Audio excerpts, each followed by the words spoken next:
দ্বিতীয় ধাপে সুপারিশপ্রাপ্ত শিক্ষক।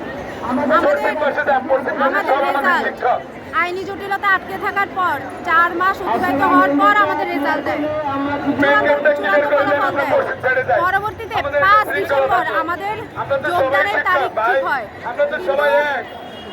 31 জনের একটি দায়ের করা রিটের কারণে আমাদের যোগদান স্থগিত হয় এবং 7টি শুনানির পর আমাদের চূড়ান্ত রায় দিয়ে হাইকোর্ট থেকে চূড়ান্ত রায় দেয় যে আমাদের এই রেজাল্ট এবং যোগদান বাতিল ঘোষণা করা হয়। এবং সেক্ষেত্রে আমরা সবাই দাবি নিয়ে এসেছি যে এই সরকারই তো আমাদের সুপারিশ প্রাপ্ত করেছে এবং এই সরকারই বাতিল করলো, তাহলে এখন আমরা কোথায় যাব?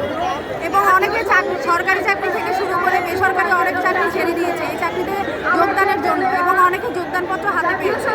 তাহলে এখন আমরা কার কাছে যাব?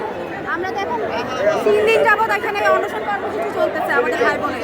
কালকে রাতেও আমাদের ভাই বোনরা এখানে ছিল। এখন কর্তৃপক্ষের কাছে এটাই দাবি, অতি দ্রুত আমাদের একটা সুষ্ঠু সুরাহা করুক।